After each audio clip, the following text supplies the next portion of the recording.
A lot of people think, okay, so pot is the safe and healthy alternative to alcohol, and well, God made it, right? So of course I'm thinking he also made lava. Don't drink it.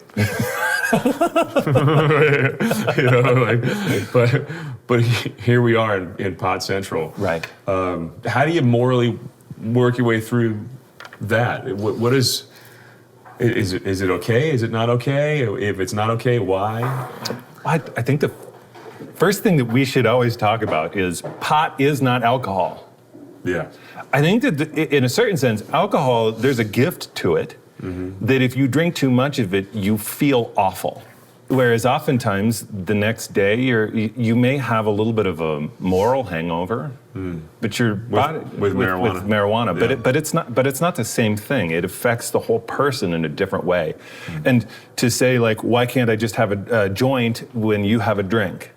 They're just not the same things. You say, okay, well, then why don't you tell me the difference between drugs? Like there is a real difference, and I think that's important to talk about. So what's the difference?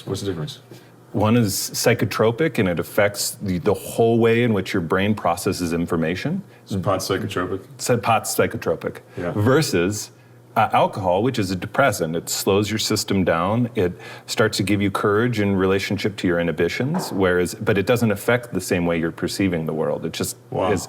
It's not affecting the brain the same way. You can say that the effects are really actually different.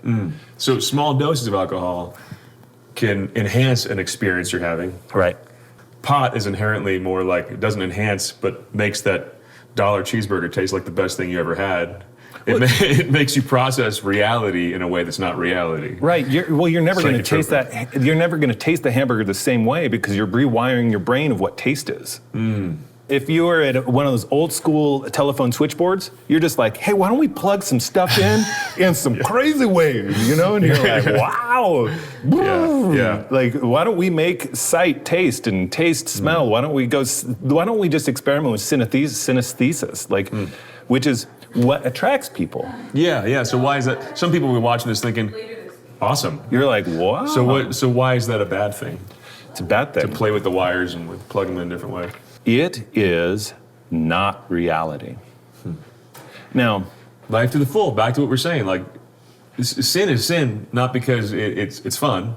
Right. Sin is sin because it falls short of the standard God's calling us to, which is authentic life. Right. Yeah. And reality, I love it. Is awesome. I think a lot of people seek marijuana because they have despaired that reality is meaningful. Wow. And so they say, I want to experience meaningfulness. So and meaningfulness is ultimately saying there's something more, there's something bigger, there's something great. So they're like, hey man, let's smoke a joint and go look at the stars and contemplate time and space. But what's happening is that you're recreating it in some disconfigured way versus saying, no, time and space really do matter for me. I can be a contemplative. I can engage these things and say, wow, there's something bigger and more wonderful. I think people are attracted to marijuana for the same reason that Adam and Eve were deceived in the garden. Wow. Satan went to them and said, you can be like gods. When in fact they already were. I feel like the transcendence, the promised transcendence of marijuana, it calls and you say, maybe you taste it and you say, whoa, look at man, I happened upon the valley of the Jolly Green Giant, you know what I'm saying? Like, wow. Yeah. And then you say, well, I want that transcendence. I meant for more. Wow. I meant for something beautiful, and I don't experience it in my daily life. And so you start grappling for it, and then you find yourself, and you start to ask yourself, who are my friends? What am I doing? Why am I using these other people, or why are they using me? And you feel what the promise of communion with others and the communion with God or communion with the universe all of a sudden is robbed from you. Wow. And you feel isolated and alone, and so you throw your stuff away and you make a promise, I'm going to live in a new way. But you say, who will support me? Who will be for my soul? That's what campus ministry is. Right.